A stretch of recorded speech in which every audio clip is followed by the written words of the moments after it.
We are back talking about a few more performance measures. One is called residual income.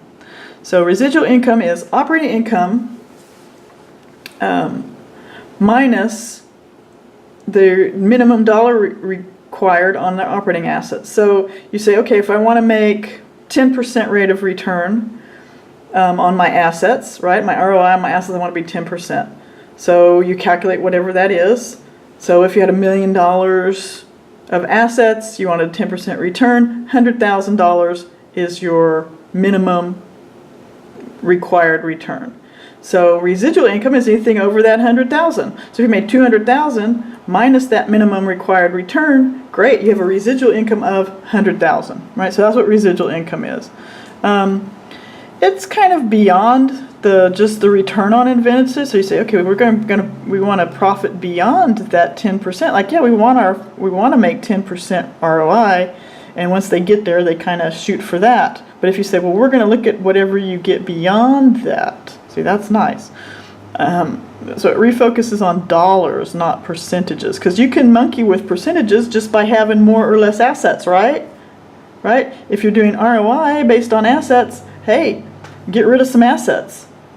Depreciate your assets faster, right? Get the dollar figure for assets down lower. You can monkey with the ratio, but you can't monkey with straight up dollars. You either got them or you didn't.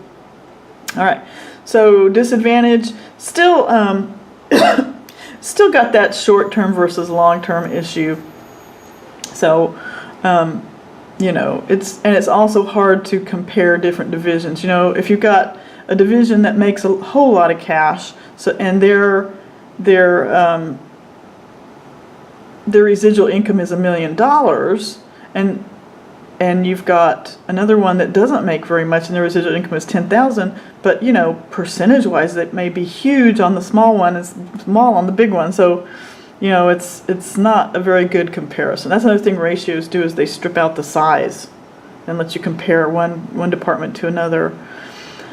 EVA has another thing that a lot of companies have gone to: after-tax operating income minus the cost of capital times total capital employed. So you're seeing it's kind of the same idea as residual income, but you're looking at the after-tax. So you're looking at net income, comparing it with the cost of capital versus our desired return. So if you look at what you're doing here, see how this is minimum rate of return, so 10% or whatever we think we want against our operating assets. And this is what we actually spend for our capital. So when we borrow money, we have to pay 8% or 6%, whatever it actually costs us, times our total capital, and then after tax. So it's getting a little more narrow focus. So are we creating wealth or destroying wealth? EVA.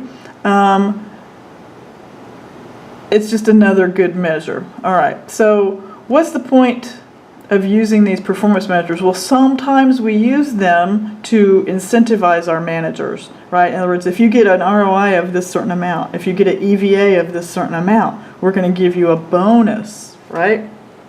So we use these performance measures to incent the managers, all right? So we want to encourage what we call goal congruence, or that we're all working towards the same thing. If we want to increase sales, then we pick a performance measure that measures how sales are increasing. If we want to increase customer service, we might pick some completely different service measure.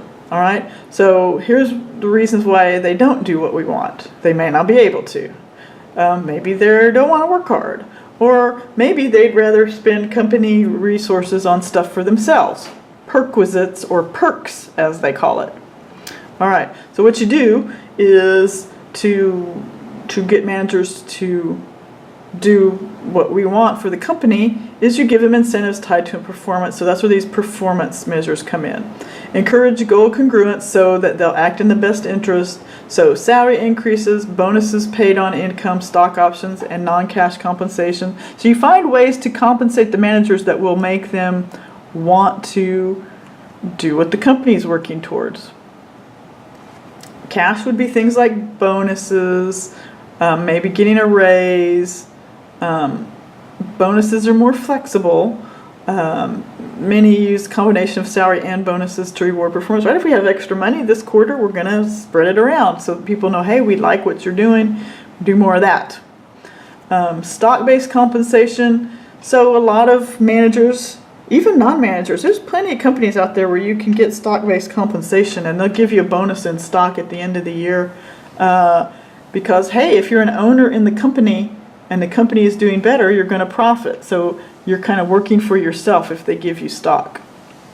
Now, a stock option is the right to buy stock at a particular price, right? So that's good if the stock goes up, right? So it incentivizes the employees to work hard and make the stock price go up and they can get some stock. Things to think about for income-based compensation. The object is goal congruence. They're going to, in other words, this was always told to me back in the days when I worked outside of university. People will do what you pay them to do. So if you're paying them bonuses to increase profits, they'll do that. If you're paying them bonuses to